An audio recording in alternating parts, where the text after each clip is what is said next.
Hey folks, I'm Dennis. Thanks for checking out my channel and watching my video. Today I'm going to do a review on a Campbell Hausfeld 50-foot compressed air hose reel. I've got mine installed already, so let's check it out. This is the box it comes in. It's a 50-foot retractable hose reel. The model number is PA5004. PA5004. It's got 50 foot of compressed air hose on it.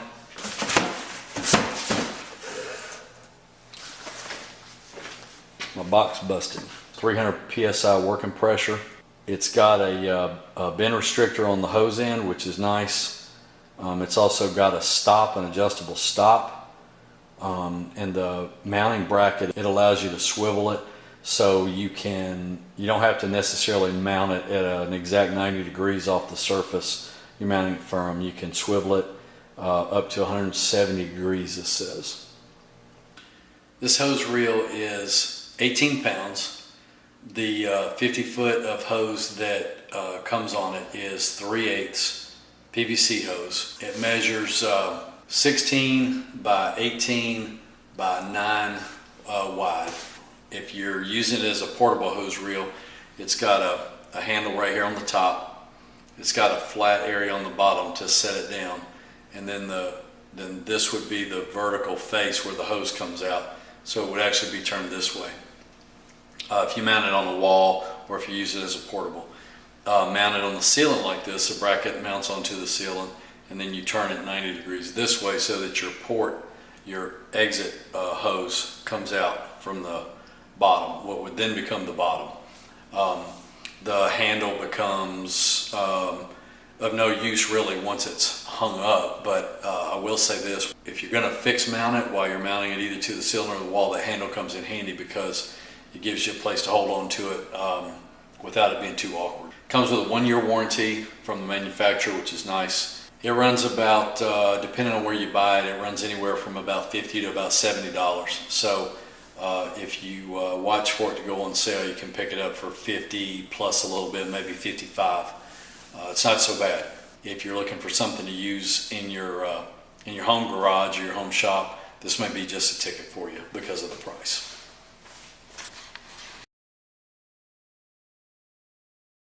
It comes with a nice heavy gauge mounting bracket. Included with the bracket was also the 3 mounting bolts along with washers. I mounted mine on the ceiling, so all I had to do was take my stud finder and locate a ceiling joist, drill 3 pilot holes, and then mount the bracket.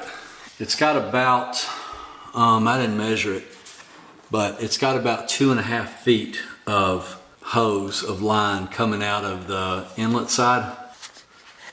Coming around on the other side, you can see where the inlet hose comes in. It's near the base. It's got a stop on the line that's adjustable. I don't know if you can see down in there's a couple of Phillips head screws. Loosen those 2 screws up, slide it up or down. Its placement is going to strictly be determined on how much hose you want to hang down from it, and that's going to depend on where and how you have it mounted. Alright, the one thing that you do have to do is you have to put a fitting. You actually have to figure out how to put a fitting on both hose ends. The inlet hose, where you're going to connect to your air source, you'll have to figure out what kind of adapter you need based on your system setup. If you're going to do a fixed setup and you've got compressed air plumbing, either rapid air or black pipe or PVC, whatever it is you use, you'll have to figure out how to adapt from your existing system or the system you're building to the inlet hose. The outlet hose, you have to put a fitting that will work for you based on your application. My particular application is to work in the shop or in the garage, mostly on automobiles. So I'm going to use a universal female fitting because that's the type of male compressed air adapters that I use. So anyway, this is a simple process. What you're going to need is some Teflon tape. I also like to use thread sealant in addition to Teflon tape. I like just a dab of it on top of the tape because it keeps the tape from galling. So what you're going to do is, this thing comes with a bend protector that keeps you from kinking the hose. You're going to pull that back because there's a 9/16 shoulder on this fitting. Your female adapters, they're not all the same. Some of them are 11/16, some of them are 3/4. If you're not in the US, they're going to be comparable metric sizes. This will probably be a 13, 12, 13, 14 maybe millimeter. I'm going to guess most of them are probably 13. And then I'm not sure on the females what they are outside of the US, but in the US they're generally going to run 11/16 or 3/4, and I'm sure there are some that are different. So you're going to need appropriate wrenches. Take your Teflon tape. If you're looking at it from this end, you're going to wrap it in a clockwise direction.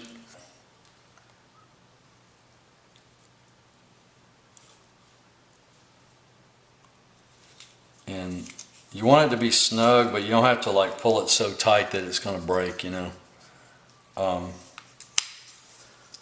Sorry, it's hard to film it at this angle. So I'll keep it snug, make sure there's not any trash on it. I like to go around twice. And then tear that off. Make sure you got all your tails tucked in. Make sure you're not obstructing the port. And then I take just a little bit of tape seal and put on there. I don't put much, just a dab, or a thin coat rather, kind of all the way around. That keeps your tape from galling as you're putting your fitting on. Take your female, whatever fitting you got, thread it on there. Get it. You have to hold this because the swivel will turn. Get it finger tight. And then 3/4 and a 9/16. So put your 9/16 on there. Put your 3/4 on there. Tighten it up.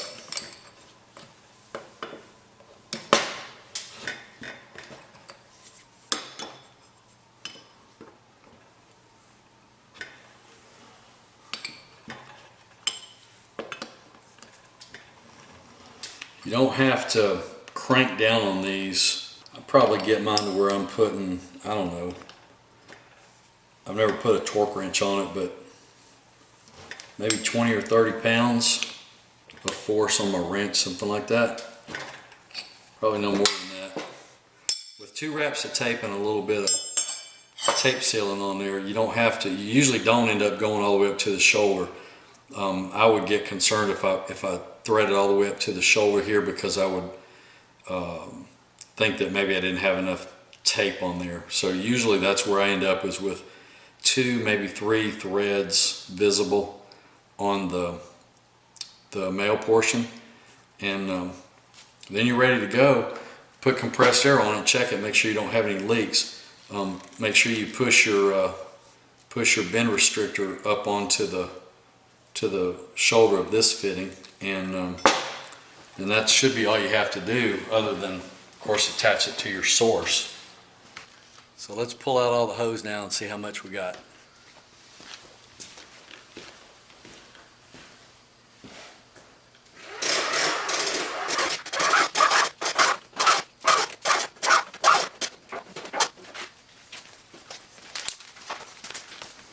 It's filled with PVC hose, which is okay, but it's not as good as like an industrial rubber hose, a high quality rubber hose.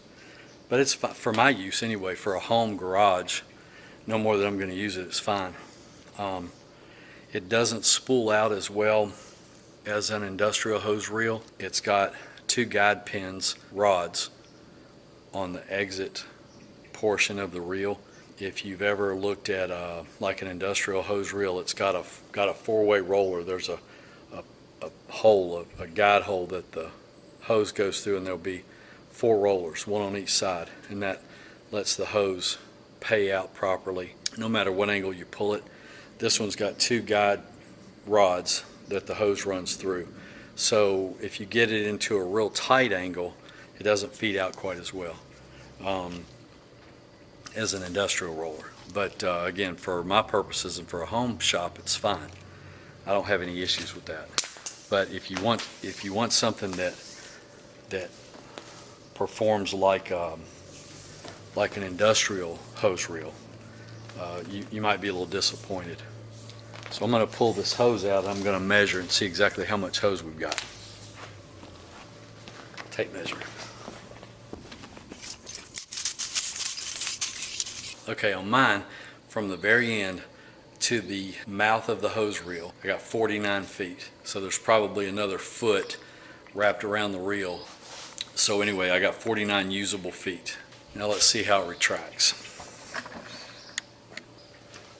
One of the things I can tell you that I do like about it is that as you're retracting the line, if you pull out, you'll hear it ratchet, and if you let go, once you hear the ratchet, it doesn't try to auto retract. If you don't hear the ratchet, it does. So that makes it real easy to know whether you've got a catch or not.